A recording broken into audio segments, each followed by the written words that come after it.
everyone, Joshua Myers here, and today I'm going to be reviewing the original Friday the 13th from 1980. 1, 2, 3, 4, 5, 6, 7, 8, 9, 10, 11, 12. Friday the 13th. You may only see it once, but that will be enough. Friday the 13th, rated R. Friday the 13th stars Betsy Palmer, Adrian King, Kevin Bacon, and is directed by Sean S. Cunningham.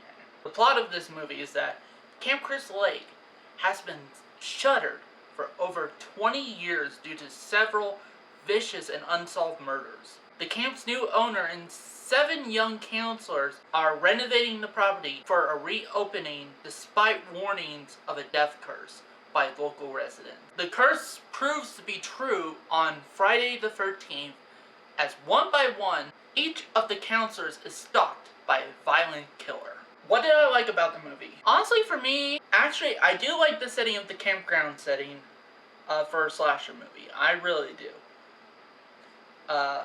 I think at the time it was for the time it was refreshing. Now not so much because it's been done to death at this point with slasher movies. Also, I do like the music, like some of the music used in this movie that at this point has become iconic. What did I not like about it? One thing I don't like about the original Friday the 13th is that it is a very slow burn movie. Like, there's a lot of the film where nothing happens. Knowing that, it's like, the movie doesn't necessarily have a main character to go by. And even then, the characters aren't anything to run home to.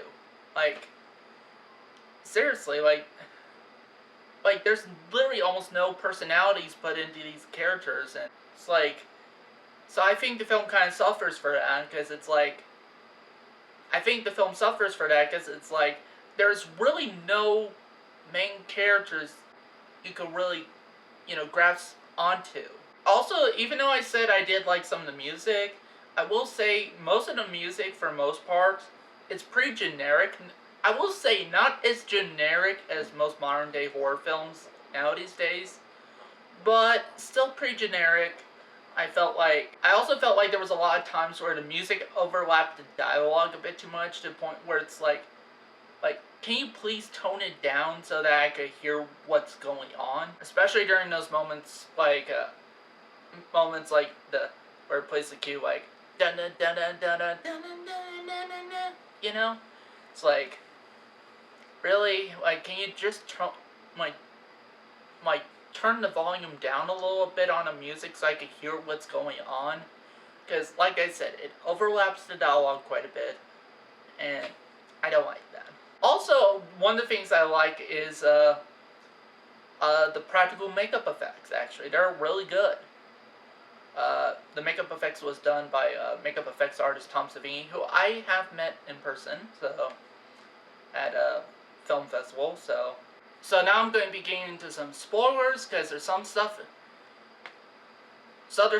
with this movie that I do like, and some stuff that I don't like, that I can't tell you without getting into some spoilers, which I'm about to get into. So if you don't want to be spoiled by this movie, so if you have not seen the original Friday the 13th, and don't want to be spoiled by it,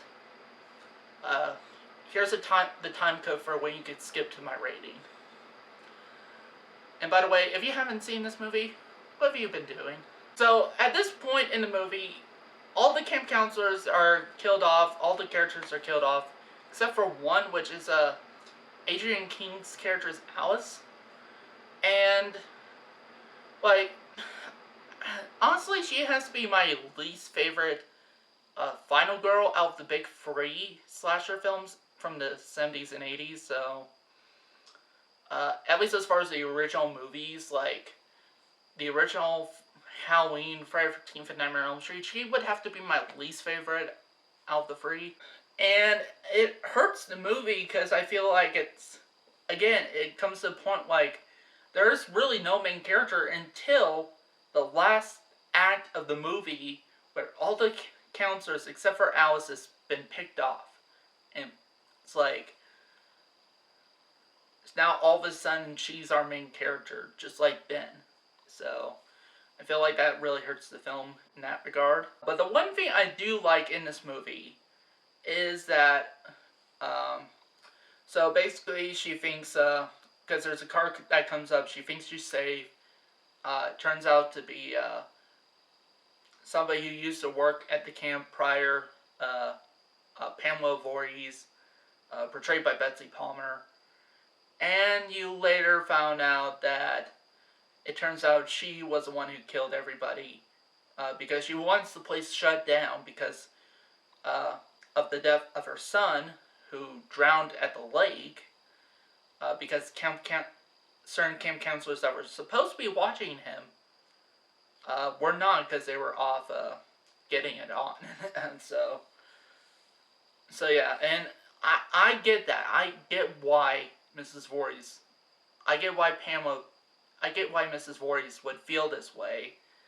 And yeah, it is kind of sad once you think about it, because it's like that was her only child, and due to the negligence of the, camp and, the people running it, her son ended up dying because he couldn't swim, so therefore he drowned and died. So yeah, and, it's kind of to the point where you feel sorry for her, you get where she's coming from, but it is kind of creepy too at the same time, even she's at times would talk in Jason's voice, kill her, mommy, kill her, and that's kind of unsettling a bit, I will admit. And Betsy Palmer does a really good job in that role. She did pass away, I think a few years ago, so rest in peace, Betsy Palmer. A moment of silence for Betsy Palmer. And that's it. So, also, I do like the, whole fight scene between Adrian King and Betsy Palmer.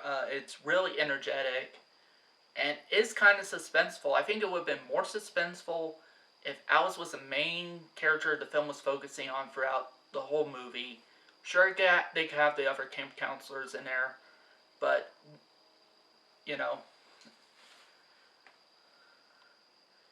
And also, let's talk about the end, the last shot. So basically, Alice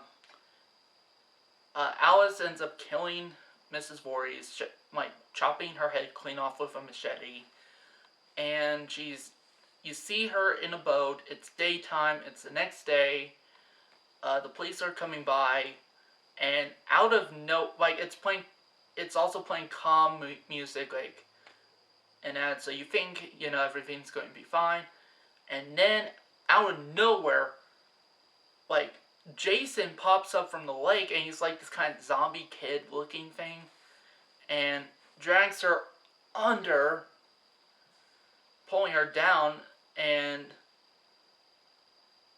then she ends up waking up and is not sure whether or not it was a dream or stuff like that. And honestly, for me, I feel like the whole thing of her waking her up kind of ruins the film, because honestly, for me, I think it should have ended when Jason popped out under the water, grabbed her, pulling her down, and then you saw a shot of the water. It should have ended there, maybe doing the,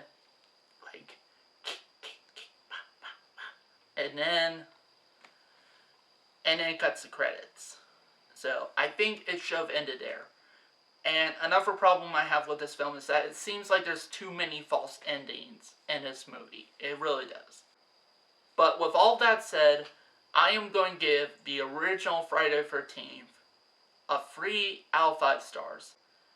It's okay. And something that was clearly an imitation, a cheap imitation of the original Friday the 13th, which they do admit it almost proudly, which I at least give respect, at least they admit it. It's a decent, cheap imitation of the original Halloween. Could have been much worse. I think could have been better, but overall, I liked it fine. So that's it for this review. Thank you guys for watching, and see you next time.